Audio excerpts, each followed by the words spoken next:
Nous lisons aujourd'hui dans le livre de la Genèse, la première lecture du 27e dimanche ordinaire, qui correspond au dimanche 3 octobre 2021.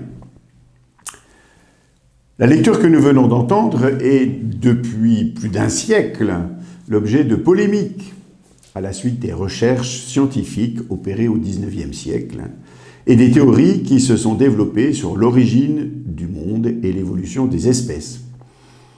Le récit de la création d'Adam et Ève est une expression imagée de la réalité, puisque personne n'était présent pour en faire le reportage. La personne humaine, créée à l'image de Dieu, est un être à la fois corporel et spirituel. Le récit biblique exprime cette réalité dans un langage symbolique, dit le catéchisme de l'Église catholique, paru en 1997.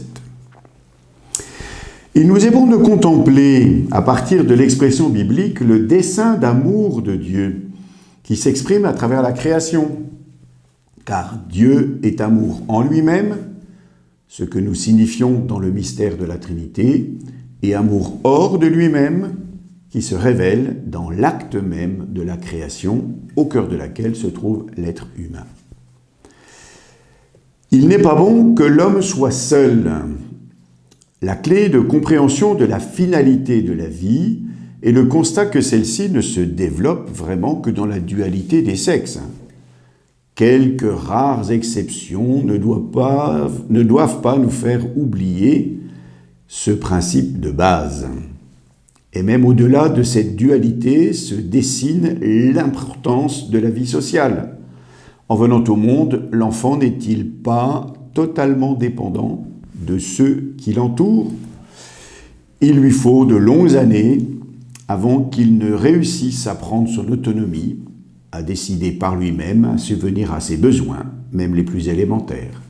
Son plein épanouissement ne se fait vraiment que dans la relation à ses semblables, dans le partage des activités, dans le soutien dans les difficultés qu'il est amené à rencontrer.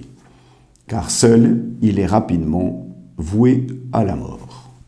Mais il y a bien sûr la collaboration singulière entre l'homme et la femme.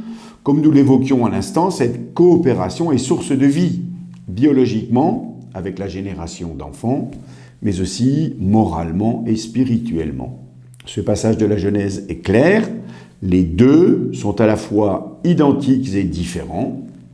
Identiques dans l'unique acte de création, puisque tirés l'un de l'autre, et saint Paul insistera pour dire qu'ils sont identiques en dignité, mais différents dans la fonction vitale, la femme, Isha, étant une aide qui correspondra à l'homme, Ish. C'est dans les deux versets 18 et 23 de ce passage. Il n'en est pas de même de la relation avec les animaux, qui ont leur autonomie par rapport à l'être humain, auquel celui-ci donne simplement un nom. Nous savons, les différences qui existent entre l'homme et la femme sont des causes de tension entre eux deux. Hier comme aujourd'hui, le lien du mariage, où se stabilise la collaboration entre les sexes, n'est pas facile à vivre. L'évangile lu ce dimanche évoque la question du divorce, une question qui demeure délicate en raison des répercussions affectives qu'elle comporte. En se référant au passage de la Genèse, où est évoquée l'alliance de l'homme et de la femme, au commencement, Jésus vient rappeler la force vitale de cette union. Dieu veut la vie.